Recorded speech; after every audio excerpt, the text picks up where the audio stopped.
الحمد لله نحمده ونستعينه ونستغفره ونعوذ بالله من شرور أنفسنا ومن سيئات أعمالنا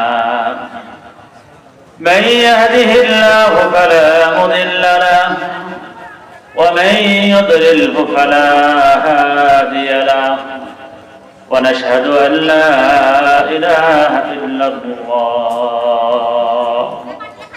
وأشهد أن محمدًا عبده ورسوله قال تعالى في كلامه المجيد محمد رسول الله والذين معه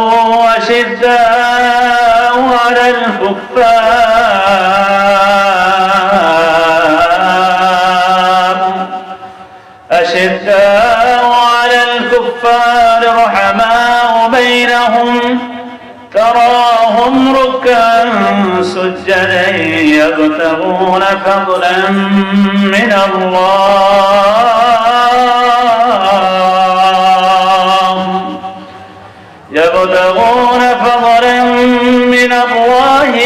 ورضوانا سيماهم في وجوههم من أثر السجود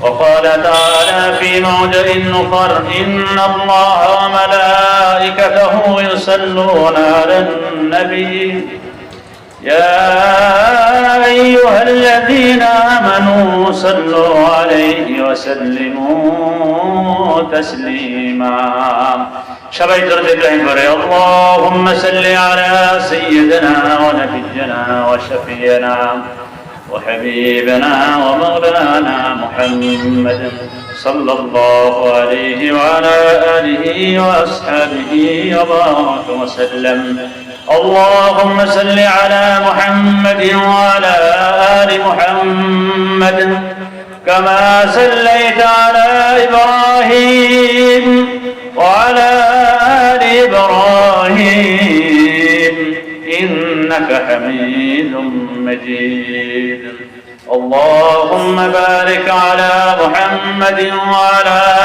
آل محمد كما باركت على إبراهيم وعلى آل إبراهيم إنك حميد مجيد الحمد لله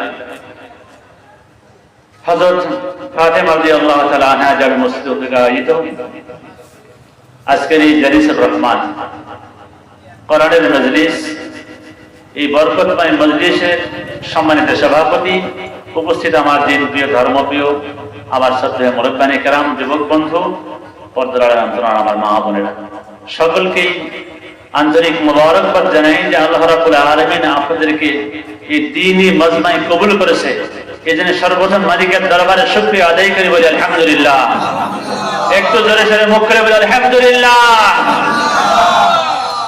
আমার যেই সমস্ত ভাই আমার বন্ধু আমার মুরব্বানি কেরাম আমার মা বোন যারা এখনো এই জালসার প্যান্ডেলে আসতে পারেন নাই সর্বাগ্রে আমি তাদের জন্য দোয়া করি আল্লাহ এই মহল্লার কোন মানুষকে আপনি এই রহমতের সামিয়ানা থেকে বঞ্চিত করবেন না আল্লাহ যেন সকলকে কবুল করেন সকলে বলি আল্লাহুম্মা আমিন সবাইকে মুখ খুলে বলি আল্লাহুম্মা আমিন আল্লাহ সবাইকে কবুল করেন যারা বাড়িতে আছেন রাস্তায় আছেন চার দোকানে আছেন সবাইকে অনুরোধ করব এই মজলিস বড় দামি মজলিস আর ঘন্টা দুয়েক পরেই এই মজলিস আর থাকবে না রাসূলের হাদিস যদি সত্য হয় যে কোরআনের মজলিসে জিকিরের মজলিসে আল্লাহ তাআলা তাওহীদের মজলিস যেখানে আলোচনা হয় বড়ত্বের আলোচনা যেখানে হয় রিসালাতের আলোচনা যেখানে হয় সেই জায়গাটা জান্নাতের বাগিচা আর জান্নাতের বাগিচায় যেন আল্লাহ উম্মতে মুহাম্মাদি সবাইকে কবুল করেন সকলে বলি আল্লাহুম্মা আমিন আর একটু জোরে জোরে বলি আল্লাহুম্মা আমিন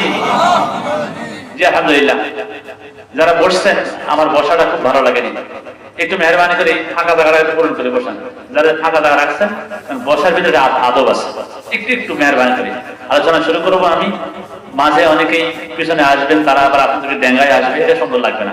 একটু মেহরবানি করে জিকির শুনে আগে বসেন, লা ইলাহা ইল্লাল্লাহ, মুখে বলে লা ইলাহা ইল্লাল্লাহ, লা ইলাহা ইল্লাল্লাহ। একটু সামনে যে ফুলগুলো বেশি, লা ইলাহা ইল্লাল্লাহ, এটা আগে বসে সুন্দর লাগবে। মজলিসে একটা আদব আছে, গাছ সঙ্গে গা লাগাই সেটা মহব্বতের আলামত। লা ইলাহা ইল্লাল্লাহ, লা ইলাহা ইল্লাল্লাহ, লা ইলাহা ইল্লাল্লাহ, লা ইলাহা ইল্লাল্লাহ, মুহাম্মাদুর রাসূলুল্লাহ। সকলে বলি সাল্লাল্লাহু। আমি প্রথমেই সূরা ফাতিহা এর শেষ আয়াত, তার আংশিক একটা পুরো আয়াতের অর্ধেক তেলাওয়াত করছি। এই আয়াতে কারিমার আলোকে দুই একটি কথা আপনাদের সামনে বলবো। এখান থেকে রাসূলের হাদিসও আসবে। তো যদি সকলেই মনোযোগ দিয়ে কথাগুলি শোনেন তাহলে আমি কিছু কথা বলবো। সবাই রাজি আছেন ইনশাআল্লাহ? যদি কেউ অন্যদিকে এখানে বসে অন্যদিকে তাকাবেন না, যারা একটু সাইডে তাকাচ্ছেন একটু আমার দিকে তাকান। শ্রোতা বক্তা মুখ সমান সমান যদি না হয় তাহলে কথা দ্বারা কি তাসির হবে না, ফায়দা হবে না। যেরকম কলের মুখ আর কলসের মুখ কি দুটো যদি সমান সমান না হয়, কল চিপতে কি কলসে পানি যাবে? কথা বলেন। তাহলে কলের মুখ আর কলসের মুখ সমান সমান হতে হবে। তো শ্রোতা বক্তা কে মাথা নিচে করে থাকবেন না, সাইডে তাকাবেন না। এই দামি মজলিসে বসছেন, মজলিসের আদব হলো কথাগুলি মনোযোগ দিয়ে শোনেন। যদি মনোযোগ দিয়ে শুনতে পারেন, আমার রাসূলের পক্ষ থেকে হাদিসের ওয়াদা করা হয়েছে, এই যারা মুরব্বিয়ানে কেরাম বলেন, যুবক বলেন, আর কি আমার সমবয়সী বলেন, আল্লাহ প্রত্যেকের দিলকে হেদায়েতের নূর দিয়ে ভরে দিবে। সকলে বলি সুবহানাল্লাহ। এটা মুখ খুলে বলি সুবহানাল্লাহ। এটা আমার কথা নাই, নবী আমার ফরমান। হযরত লোকমান আলাইহিস সালাতু ওয়াস সালাম তার ছেলেকে নসিহত করেছিলেন, আমার প্রিয় সন্তান, আলাইকা বিমাজালিসিল উলামা,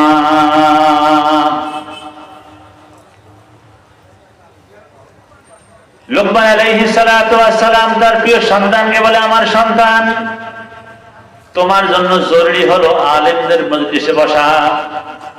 কার মজলিসে? একটু কথা বলুন।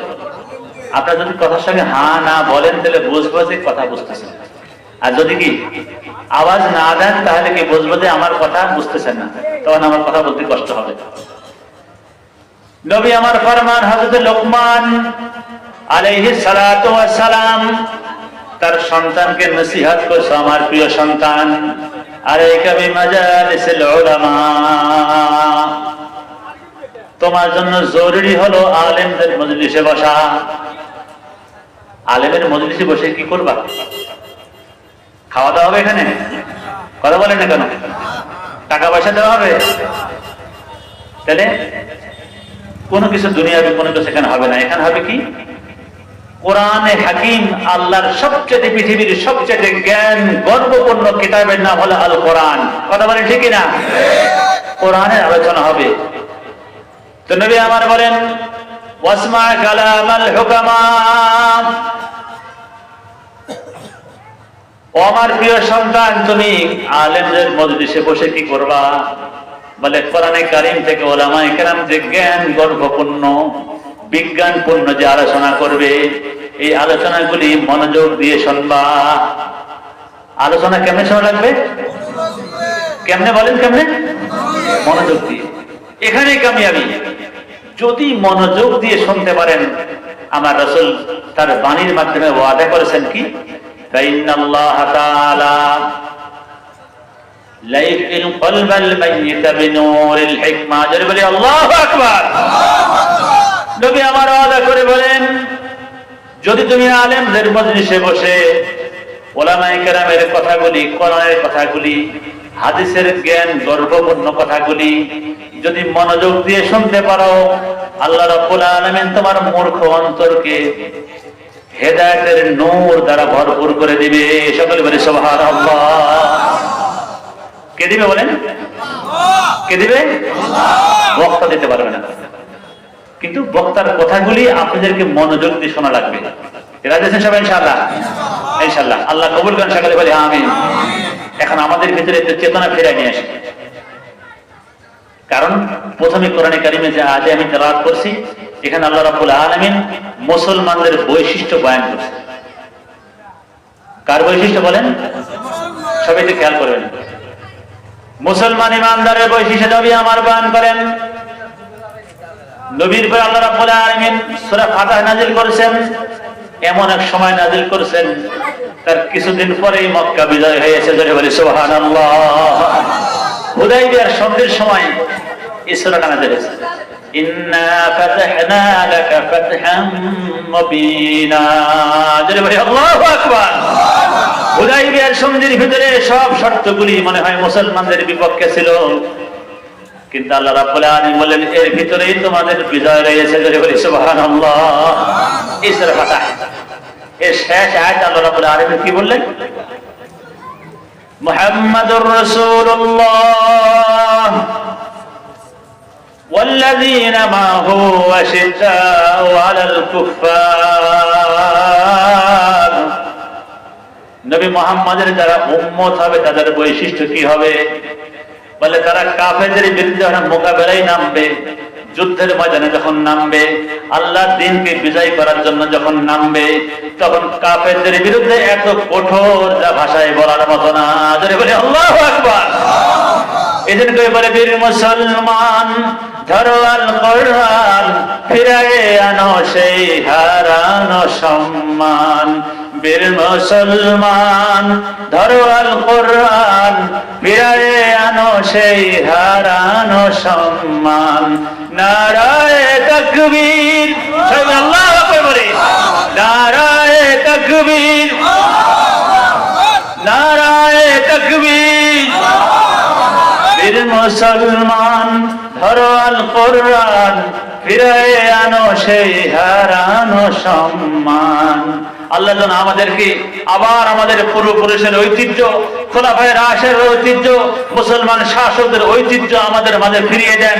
আমাদের এই জমিনকে যেন আল্লাহ ইসলামের জন্য কবুল করেন। সকলে বলি আল্লাহুম্মা আমিন। আরো জোরে মুখ খুলে বলি আল্লাহুম্মা আমিন।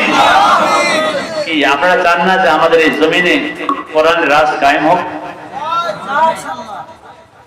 কি মুসলমান চান কিনা? সবাই চাই ইনশাআল্লাহ। আল্লাহ আমাদের কবুল করেন। সকলে বলি আমিন। এই প্রসঙ্গে কথা বলবো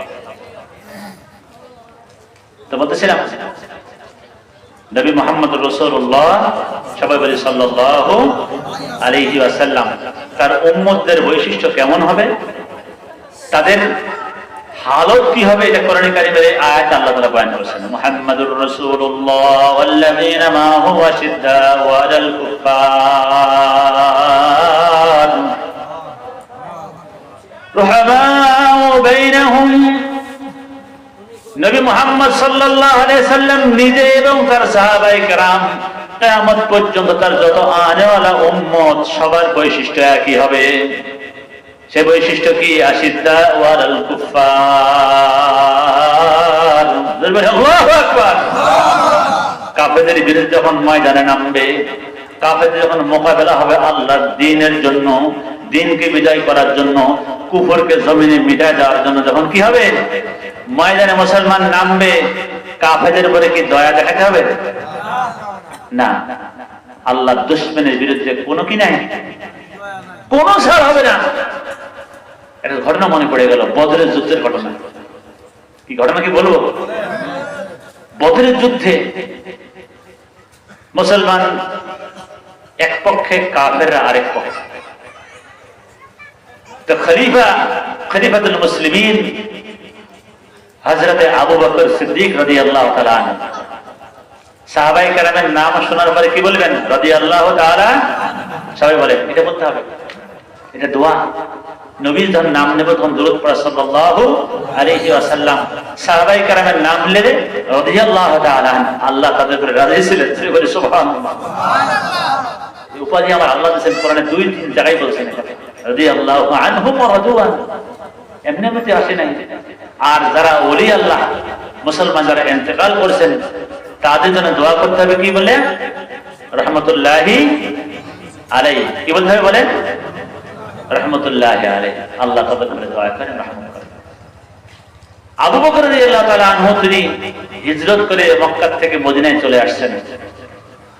আর তার ছেলে আব্দুল্লাহ সে মক্কায় ছিল, সে তখনও মুসলমান হয়নি। তখন কি মুসলমান হয়নি। হযরত আবু বকর সিদ্দিক রাদিয়াল্লাহু তাআলা আনহু উনি শুধু মুসলমান না, রাসূলের সৈনিকদের মধ্যে প্রথম কাতারের সৈনিক। আবু বকর শুধু বলতে দেরি, রাসূল ডাকতে দেরি। আবু বকর রাদিয়াল্লাহু তাআলা লাব্বাইক ওয়া সাদাইক ইয়া রাসূলুল্লাহ বলে উত্তর দিতে দেরি হয় নাই। যদি বলি সুবহানাল্লাহ। এমনি এমনি আবু বকর সম্মান না। আবু বকরের নাম স্বর্ণ অক্ষরে লেখা এমনি এমনি না।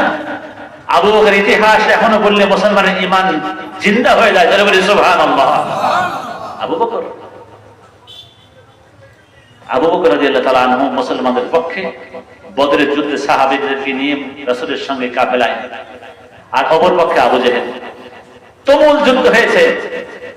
যুদ্ধ চলার পথে এক পর্যায়ে যুদ্ধের পরে আবু বকরের ছেলের নাম হলো আব্দুল্লাহ। নাম কি?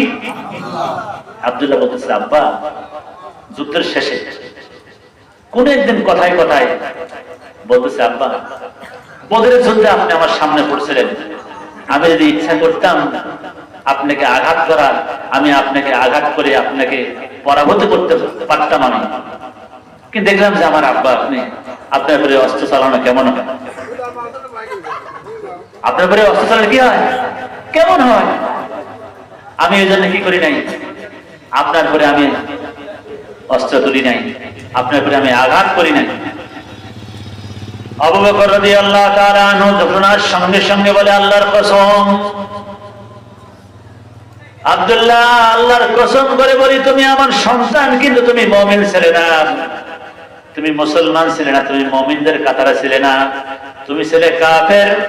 আর আমি কাফেরের বিরুদ্ধে ময়দানে যুদ্ধে নামছি, তুমি যদি আমার সামনে পড়তো আমার ছেলে হিসেবে আমি একটু মায়া করতাম না, তোমার আমি তরবারি চালাই দিতাম। আল্লাহু আকবার। এনা বলি ঈমানের মুসলমান কাফের যেই হোক তারপরে কোনো সিম্পথি নেই। কখন? লড়াইয়ের ময়দানে, যখন বাতিলের মোকাবেলায় আমরা ময়দানে নামবো তখন। তাই বলে আপনারা এখনকার সময় যে হিন্দু বুদ্ধ খ্রিস্টান যে করে আবার হামলা চালিয়ে বসবেন না, করবেন না, কিরকম না করা যাবে না, খবরদার। হ্যাঁ, এই আমার দেশে বসবাসকারী হিন্দু বৌদ্ধ খ্রিস্টান এরা যদি আমাদের বিরুদ্ধে ষড়যন্ত্র করে, যদি আমাদের স্বাধীনতা সার্বভৌমত্বের বিরুদ্ধে যদি ষড়যন্ত্র করে, আমাদের কি ইসলাম মুসলমানদের ক্ষতি সাধনের চেষ্টা করে, আর এটা যদি কি ষড়যন্ত্র প্রমাণ হয়, তাদেরকেও ছাড়তে হবে না। কথা বলেন ঠিক কিনা? কথা বলেন ঠিক কিনা? এখনো অনেক আছে, অনেক গাদ্দার এখানে আছে, যারা এদেশের খায়, এদেশের জন্ম, এদেশে আলো বাতাসে বড় হয়, কিন্তু রাজাকারগিরি করে ভারতের। আছে কিনা অনেকেই? শুধু হিন্দু বৌদ্ধ নাই, অনেক মুসলমান পর্যন্ত ভারতীয় রাজাকার হয়ে গেছে। কথা বলেন ঠিক কিনা? এই রাজাকারদের চিহ্নিত করতে হবে। আমরা মনে করি রাজাকার মানে খালি পাকিস্তানি না, যে কেউ এক দেশের বাসিন্দা হয়ে যদি অন্য দেশের কি করে, তোষামতি করে, তাদের পরিকল্পনা বাস্তবায়ন করে, তাদেরকে সহযোগিতা করে, ওইটাই রাজাকার। কথা বলেন? আমাদের এই বাংলায় কি ভারতের রাজাকার আছে? যেমন তেমন কি আমেরিকার রাজাকারও আছে, ইসরায়েলের রাজাকারও আছে। কথা বলেন ঠিক কিনা? এই রাজাকারদেরকেও আমাদের চিহ্নিত করতে হবে এবং এদের বিরুদ্ধে প্রতিরোধ গড়ে তুলতে হবে। কথা বলেন ঠিক কিনা? মুসলমান সেই শিক্ষা আমরা নেব। আবু বকর রাদিয়াল্লাহু তাআলা আনহু যখন আব্দুল্লাহ বলল, আব্বা বদরের যুদ্ধে আপনি আমার সামনে পড়ছেন, আমি আপনারে মারি নাই, আঘাত করি না, আপনি আমার আব্বা হন, এই জন্য। আবু বকর রাদিয়াল্লাহু তাআলা আনহু শুনে বলে, বাবা আমার পুত্র আব্দুল্লাহ, আমি খোদার কসম করে বলি, তুমি যদি আমার সামনে পড়তে পুকুরি অবস্থায়, আমি তোমার উপরে তরবারি চালাইতে সামান্য টুকু দ্বিধা করতাম না। এটা না হলো মুসলমান। আল্লাহু আকবার। বাতিলের মোকাবেলায় আল্লাহ দ্বীনের যদি কেউ বিরুদ্ধাচরণ করে, সে যেই হোক তার সাথে সম্পর্ক থাকতে পারে না। আরেকটা ঘটনা পড়ে মনে পড়ে গেল, কোরআনের কথা, কিন্তু আমি বানানো কোনো ঘটনা বলবো না। সূরা নূহ, নূহ নাম শুনছেন কি? নবী আল্লাহ হযরতে নূহ আলাইহিস সালাতু ওয়াস সালামের নাম শুনছেন না? একটু সবাই কথা বলেন না কেন, শুনছেন কিনা? ওনার আমলে 950 বছর উনি ঈমানের দাওয়াত দিয়েছিলেন। খুব অল্প সংখ্যক মানুষ মুসলমান হয়েছে, খুব কম সংখ্যক। এক নৌকার ভিতরে সবাই হেঁটে গেছে, শুধু মানুষ না, ওর ভিতরে যত প্রাণী ছিল পৃথিবীর সব প্রাণী জোড়া জোড়া করে নূহ আলাইহিস সালামকে আল্লাহ তোলার জন্য নির্দেশ দিয়েছিলেন। কি দুর্ভাগ্য দেখেন, নবীর ছেলে ওরজার সন্তান একই পাতিলে ভাত খাইছে, কিন্তু নবীর পরে ঈমান আর নাই। আরে কপাল পড়া হতভাগা। এখনো আমাদের দেশে এরকম আছে, মুসলমানের ঘরে জন্ম নেওয়ার পরে মুসলমানের বিরুদ্ধে কথা বলেন। কথা বলেন ঠিক কিনা? মুসলমান ঘর থেকে নাস্তিক জন্ম নিয়েছে, মুসলমানের ঘর থেকে কি ইসলাম বিদ্বেষী জন্ম নিয়েছে। এটা অস্বাভাবিক কিছু না। আল্লাহ আমাদেরকে এইরকম সন্তান হওয়া থেকে হেফাজত করে, সকলে বলি আল্লাহুম্মা আমিন। এরকম উম্মত হওয়া থেকে হেফাজত করে, সকলে বলি আল্লাহুম্মা আমিন। এরকম আল্লাহর বান্দা হওয়া থেকে হেফাজত করে, সকলে বলি আল্লাহুম্মা আমিন। নূহ আলাইহিস সালাতু ওয়াস সালাম 950 বছর দাওয়াত দিয়েছেন, দিয়ে হায় হায় 4 পুরুষ পর্যন্ত দাওয়াত দিয়েছেন। কয় পুরুষ? ধরেন আমার আমলে উনি নবুয়ত পেয়েছেন, আমাকে দাওয়াত দিয়েছেন, এই আমার প্রজন্ম ঈমান আনেন নাই। আশাই ছিল যে আল্লাহ হয়তো এর সন্তান যারা হবে এরা হয়তো ঈমান নিয়ে আসবে। সন্তানদেরকে দাওয়াত দিয়েছেন, তারাও ঈমান আনে নাই। আশাই ছিল সন্তান না হয় নাতিরা ঈমান আনবে, আশাই ছিল, তাও ঈমান আনে নাই। পরিলাতি পর্যন্ত অপেক্ষা করেছে। 4 পুরুষ। কয় পুরুষ? 4 পুরুষ পর্যন্ত দাওয়াত দিয়েছে। দাওয়াত দেওয়ার পরেও ফলাফল কি? খুব কম সময় ঈমান আছে। এত নির্যাতন করছে আল্লাহর। কোরআনে কারিমে আসছে, মারতে মারতে অনেকে বেহুশ অজ্ঞান করে ফেলছে, হুঁশ ফিরে পরে আবারও দাওয়াত দিয়েছে। শেষ পর্যন্ত যখন দেখছে এই কওমের মানুষ তার ভালো ব্যবহারের পরিবর্তে অপমান করে, নির্যাতন করে, কি করে? লাঞ্ছিত করে। নির্যাতন, লাঞ্ছনা, অপমান করতে করতে শেষ পর্যায়ে গিয়ে যখন 4 পুরুষ পর্যন্ত আর ঈমানদার আশা যখন ছেড়ে দিতে, আমরা আল্লাহর কাছে বদদোয়া করছি। কি বলছে? আল্লাহকে খুব ভারাক্রান্ত হয়ে যায়, বলছে 950 বছর। 1-2 দিন, কয় বছর? 950 দাওয়াত দিয়ে দিয়ে যখন হয় নাই, আল্লাহর কাছে বদদোয়া করছে। আল্লাহ বলছে, আল্লাহ এই যা আসছে, এই যে সম্প্রদায় জালেম, এদের একটাও তো ছাড়বে না। قال نوح رب لا تذر على الأرض من الكافرين ديارا إنك إن تذرهم يضلون عبادك ولا يلدوا إلا فاجرا كفارا। বদদোয়া করেন আল্লাহ দরবারে, আল্লাহ জমিনে যত কাফের বেড়ায়, যত কাফের তোমার নেয়ামত খেয়ে জীবিত আছে, একটারও ছাড়বা না। এমনকি আন্ডা বাচ্চা ছোট বড় নাই, সব ধ্বংস করে দাও। কারণ আমি প্রজন্মের পরে প্রজন্ম, 1 প্রজন্ম নয়, 2 প্রজন্ম নয়, 4 প্রজন্ম পর্যন্ত দাওয়াত দিছি। এদের পেট থেকে যেগুলো হয় এগুলো পর্যন্ত কাফের হয়। যদি বলি নাউযুবিল্লাহ, ওয়ালা ইয়ালিদু ইল্লা ফাজিরান কাফার। যেগুলো জন্ম এগুলো গুনাহগার আর কাফের। শেষ পর্যন্ত আল্লাহ বদদোয়া করছে। আল্লাহ বলেছেন, নূহ ইয়ে করো, নৌকা বানাও, এদেরকে আসমান থেকে বৃষ্টি 40 দিন পর্যন্ত বর্ষাবো, আর জমিন থেকে 40 দিনের মতো কি পানিতে ফোয়ারা ওঠে, তাম পৃথিবীকে পানি নিচে ডুবায়, সব হাবু ডুবু পায়। তো নূহ আলাইহিস সালামের ছেলে বারবার বলছে, বেটা ঈমান আন, আল্লাহর গজব কিন্তু সন্নিকটে। ঈমান আনে নাই। যখন বৃষ্টি হয়ে পানি সাঁতার কাটতেছে, তখন বলছে, বেটা এখনো টাইম আছে, ঈমান নিয়ে আসে, ঈমানদার হয়ে আমার নৌকায় উঠবে। বলছে, আব্বা আমি পাহাড়ের কোন উঁচা জায়গায় গিয়ে উঠবো। তখন ঈমান আনে নাই। শেষ পর্যন্ত বলছে, বেটা আজকে কিন্তু আল্লাহর দয়া ছাড়া বাঁচার কোনো উপায় নাই, তাড়াতাড়ি আয় আমার নৌকায় উঠ। যখনই উঠতে লাগছে একটা বড় ঢেউ এসে ওকে একবার নৌকাতে ছিটকায় নিয়ে চলে গেছে বহুত দূর পর্যন্ত। তখন আল্লাহর কাছে বলছেন, আল্লাহ আপনি বলছেন আমার আহালকে আপনি কি করবেন, বাঁচাবেন?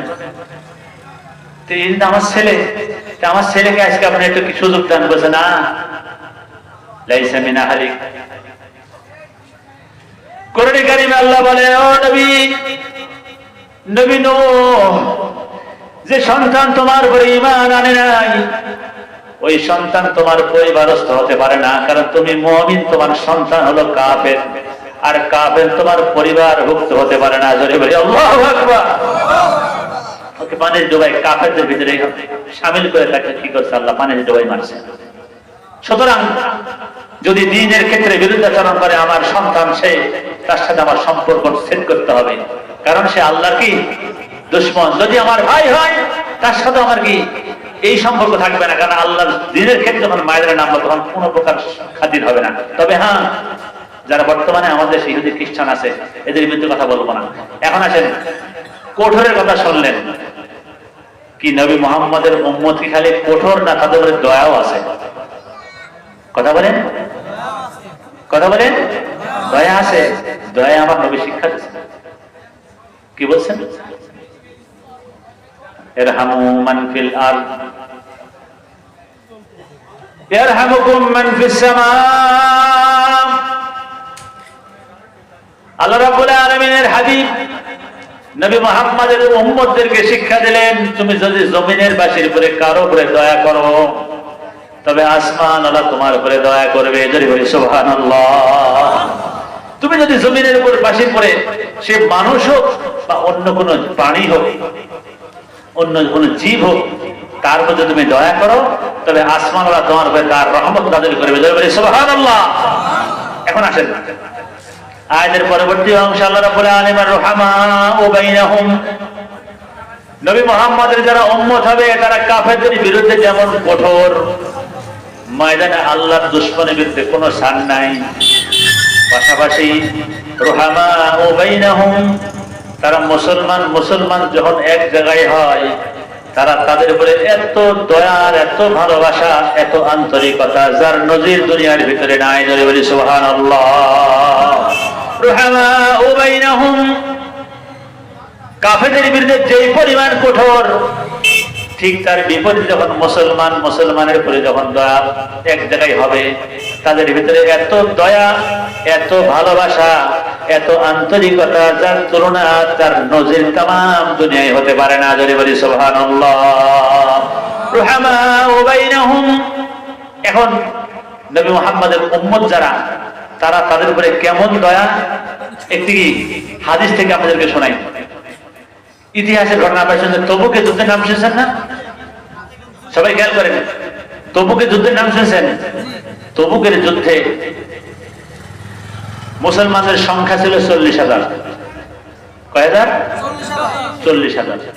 আর মোকাবেলায় কাফেরদের সংখ্যা ছিল 2 লক্ষ। কয় লক্ষ? 2 লক্ষ ছিল কাফেরদের সংখ্যা। মুসলমানের সঙ্গে প্রচন্ড লড়াই মুসলমান অবতীর্ণ হয়েছে, পিছপা হয় নাই। অনেক মুসলমান কি হয়েছে, শাহাদত বরণ করেছেন, অনেকে আহত হয়েছেন, আর অগণিত কাফেরকে আল্লাহ জাহান্নামে ওখান থেকে পাঠিয়ে দিয়েছে। প্রতিমধ্যে এক সাহাবী, নবীজির সাহাবী হযরত হুযায়ফা রাদিয়াল্লাহু তাআলা, নবীজির প্রিয় সাহাবী হযরত হুযায়ফা রাদিয়াল্লাহু তাআলা কিছু পানি নিয়ে যুদ্ধের ময়দানে গেছেন। উদ্দেশ্য হলো তার ভাই, চাচাতো ভাই, সেও যুদ্ধে গেছে। নিজের ভাইকে যদি পাওয়া যায় যুদ্ধের আহত অবস্থায়, তাকে একটু পানি পান করাবে। এই জন্য কি করেছে, ওই ময়দানে, যুদ্ধের ময়দানে খুঁজতেছে আহতদের মাঝে, দেখি আমার ভাইকে পাওয়া যায় কিনা। আহত অবস্থায় মুসলমান অনেকেই কাতরাচ্ছে, খুঁজতে খুঁজতে রজুল সাহাবী হযরত আবু যার না হযরত হুযায়ফা রাদিয়াল্লাহু তাআলা আনহু, উনি ওনার চাচাতো ভাইকে আহত অবস্থায় যুদ্ধের ময়দানে পেয়েছেন। পাওয়ার পরে ভাইকে বলছে, ভাই তোমার জন্য একটু পানি নিয়ে আসছে, একটু পানি খাও। তুমি যুদ্ধ করতে করতে চরম ভাবে ক্লান্ত, পিপাসার্ত অবস্থায় এখানে পড়ে আছো, সুতরাং কিছু পানি আমি তোমার জন্য নিয়ে আসছি, একটু পানি খাও। ভাইকে পানি পান করাবে এই অবস্থায় পাশ থেকে একজন মুসলমান পানি বলে চিৎকার মেরেছে।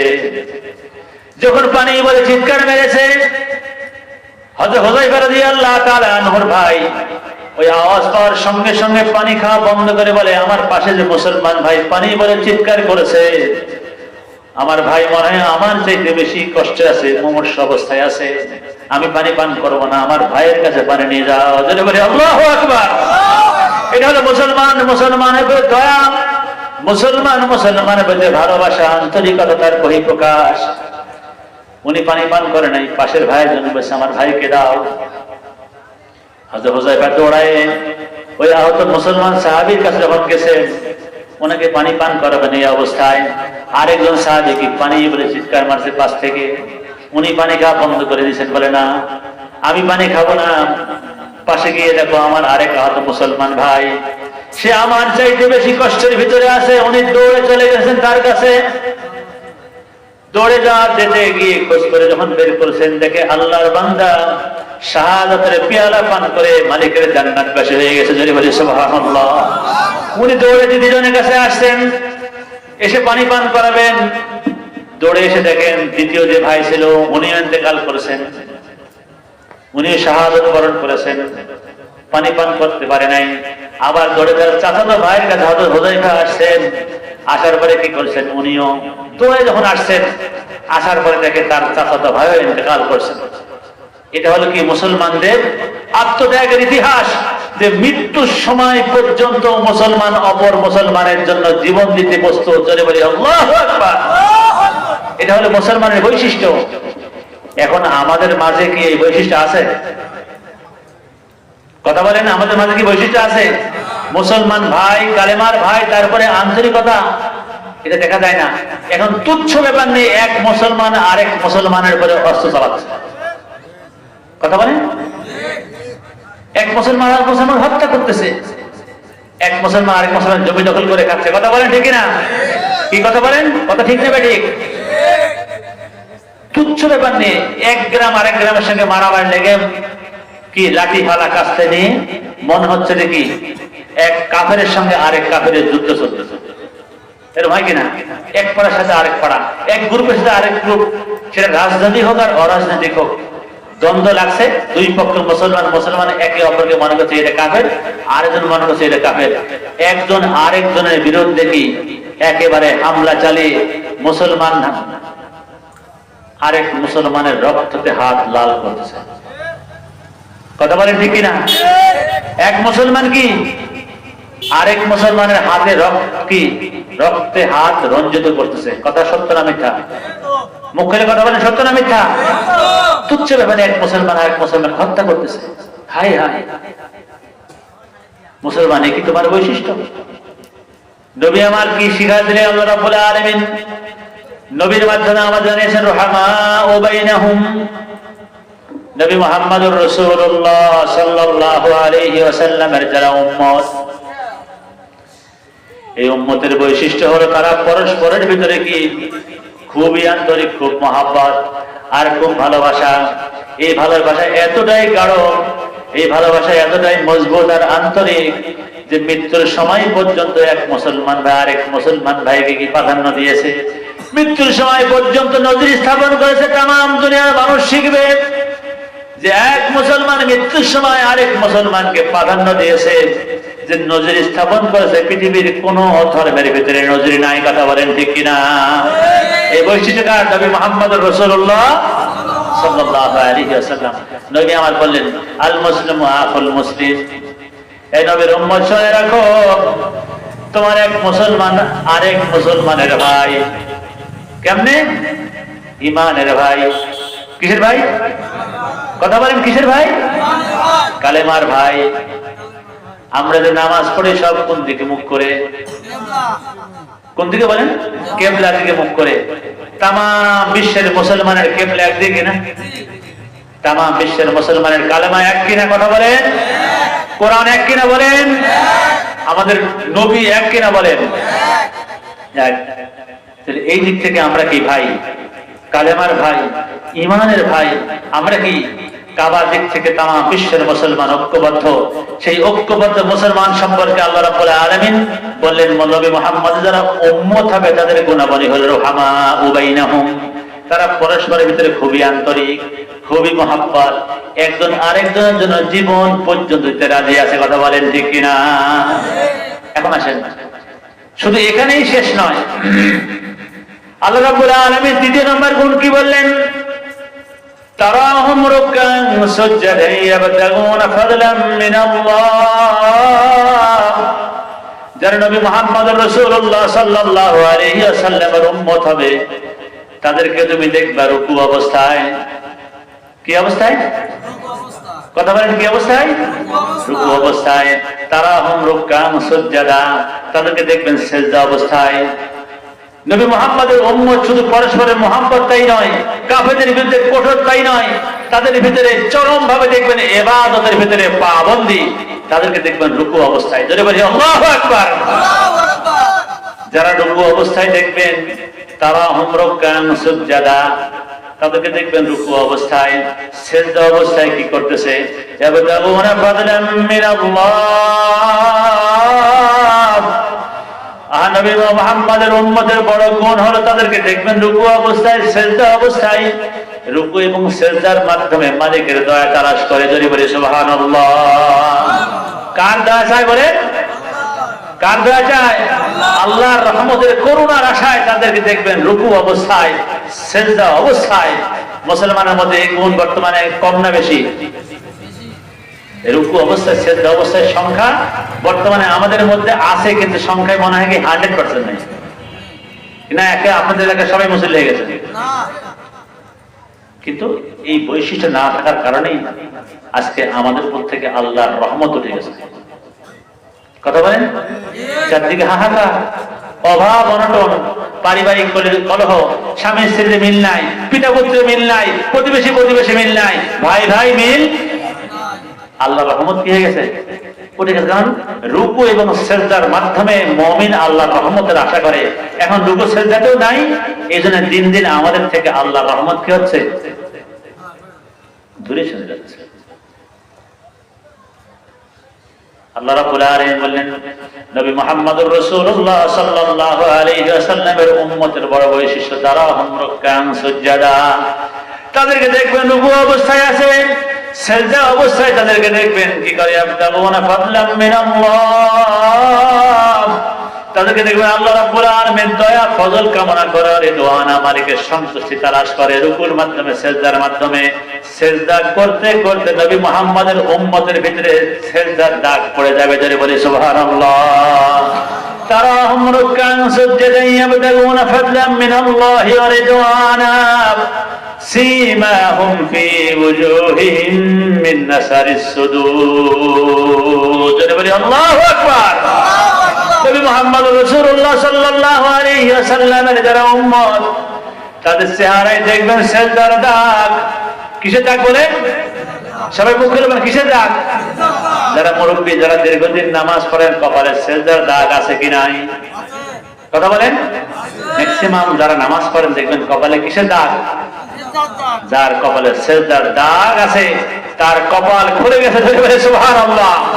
হাশরের ময়দানে নবীর সামনে আল্লাহর দরবারে এই সিজদার অঙ্গ প্রত্যঙ্গ সাক্ষী দিবে। যদি বলি সুবহানাল্লাহ। কি করবে? সিজদার অঙ্গ প্রত্যঙ্গ সাক্ষী দিবে, জেনে তো সাক্ষী নয়। এই সিজদার অঙ্গ প্রত্যঙ্গ দিয়ে বিজলিতে যে আলো হয় তার চাইতে আরো 1000 গুণ বেশি আলো চমকাবে। যদি বলি আল্লাহু আকবার। আল্লাহ রাব্বুল আলামিন বলেন, সীমাহুম ফি ওয়ুজুহিহিম মিন নাসারিস সুজুদ। নবী মুহাম্মদুর রাসূলুল্লাহ সাল্লাল্লাহু আলাইহি ওয়াসাল্লামের উম্মতের চেহারায় দেখবেন সিজদার দাগ। এই সিজদার দাগ ময়দানে মাহশর নবীর সামনে যখন উম্মতকে আল্লাহর হাবিব যখন নাজাতের ব্যবস্থা করবেন, উম্মতের জন্য সুপারিশ করবেন, উম্মতকে নাজাতের ব্যবস্থা করে জান্নাতে নিয়ে যাবেন, ওই সময় সিজদার দাগ নবীর সামনে সাক্ষী দেবে। যদি বলি সুবহানাল্লাহ। এখন আসেন, এই নামাজ রুকু সিজদা আমরা কোথায় করি? মসজিদে না বাইরে? সবাই কথা বলেন, কোথায় করি? মসজিদেও করি। মুসলমানদের মিলন জায়গা হলো মসজিদ। বাড়িতে নামাজ পড়া যাবে, সে নামাজ হলো নফল নামাজ, সুন্নত নামাজ, এগুলা বাড়িতে পড়া উত্তম। কিন্তু ফরজ নামাজ বাড়িতে পড়া সুস্থ মানুষের জন্য জায়েজ নাই। কি জায়েজ আছে? সবাই মুখ করে কথা বলেন না। সুস্থ মানুষের জন্য, যার কোনো ওজর নাই, তার জন্য ফরজ নামাজ বাড়িতে পড়া জায়েজ। এখন আল্লাহ রাব্বুল আলামিনের রহমত, তার সন্তুষ্টি তালাশ করার মাধ্যম হলো রুকু এবং সেজদা। আর আমরা সেই রুকু সেজদা করবো কোথায় বলেন? মসজিদে ফরজ নামাজগুলি কাতারবদ্ধ হয়ে আল্লাহর দরবারে, যে মসজিদের কাতারের যে নামাজের কাতার, আল্লাহ বলে আমার কাছে দুনিয়াতে এর চেয়ে আর প্রিয় কোনো কিছু নাই। ধরে বলি সুবহানাল্লাহ। মসজিদে নামাজের কাতার আমার কাছে বড় প্রিয়। আমার বান্দা আমার সামনে রুকু করে, আমার সামনে সেজদা করে, আল্লাহ তাআলা ফেরেশতাদের সামনে দিয়ে গর্ব করবে, দেখো দেখো ফেরেশতারা, দেখো আমার বান্দা কেমন করে আমার দরবারে নত হয়ে রুকু করতেছে, আমার রহমতের আশায়, আমার দয়ার আশায়, আমার কুদরতি পায়ে সেজদা করতেছে। যদি বলি সুবহানাল্লাহ। তা আমরা কি আল্লাহর কুদরতি পায়ে সেজদা দেওয়ার জন্য রাজি আছি? সবাই রাজি আছি? কারা রাজি আছি? আল্লাহু আকবার, হাত জাগায়। আল্লাহ আপনি আমাদের কবুল করেন, সকলে বলি আমিন। এখন এই সেজদা করার জন্য, রুকু করার জন্য মুসলমানদের সবচাইতে বড় মিলন মেলা হলো মসজিদ। সবচাইতে বড় জায়গা হলো কোথায়? মসজিদ। এখন আসেন, এই মসজিদ নির্মাণ করবে কে? মুসলমান না হিন্দু খ্রিস্টান? এখানে যে টাকা লাগবে এই মসজিদকে নির্মাণ করতে, সৌন্দর্য বর্ধন করতে, মসজিদ পরিচালনা করতে, মসজিদের যে ফ্যান নষ্ট হয়, লাইট নষ্ট হয়, কি ওযুখানার ট্যাপ নষ্ট হয়, এই সবগুলো সারবে, এই যত খরচ, এগুলা দিবে কে? দাম বাড়াবে না আমাদেরকে দিতে হবে? আমাদের দেওয়া লাগবে। এখন আসেন, আমি শেষ কথা বলে দেব, ওয়াজ লম্বা করবো না, সংক্ষিপ্ত আকারে আপনার সামনে একটা আবেদন করে ধরব। এই মসজিদ হলো মুসলমানদের সবচেয়ে মিলন মেলা।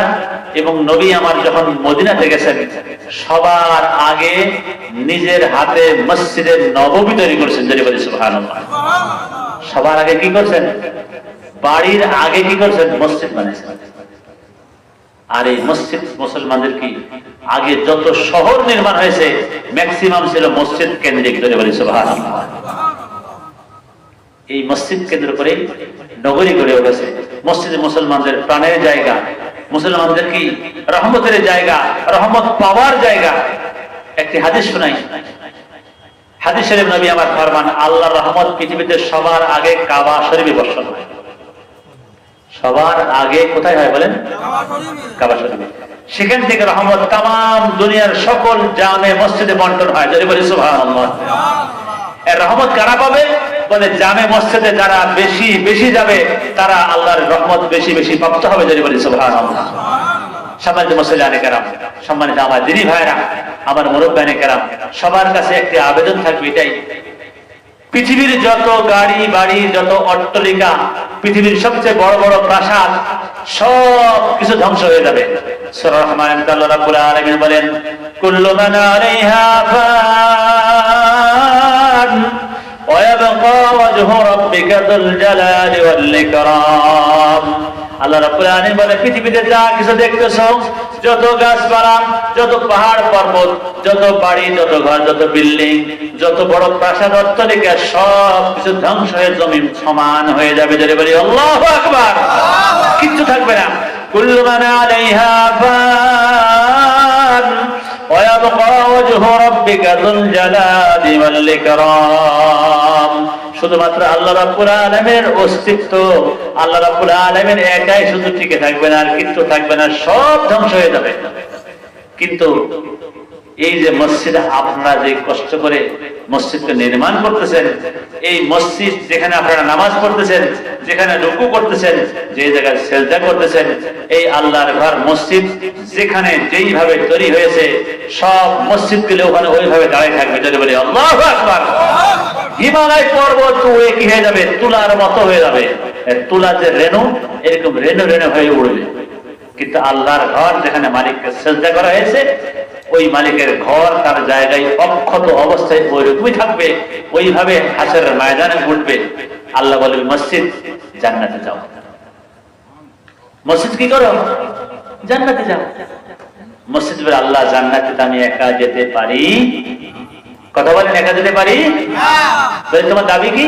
বলে আমার দাবি হলো আমাকে যারা নির্মাণ করছে, আমাকে যারা আবাদ করছে, আমাকে যারা মহব্বত করছে, যারা আমার ভিতরে নামাজ পড়ছে, আমি তাদেরকে না নিয়ে যেতে পারি না। তখন আল্লাহ রাব্বুল আলামিন মসজিদকে অনুমতি দিবে, মসজিদ যাও দেখো এই ময়দানে হাসরে তোমার কারা মসজিদ তোমাকে নির্মাণ করছে, কারা তোমাকে মহব্বত করছে, কারা তোমাকে আবাদ করছে, তাদেরকে নিয়ে তোমার পেট ভর্তি করে জান্নাতে যাও। যদি বলি সুবহানাল্লাহ, চিৎকার করে বলি সুবহানাল্লাহ।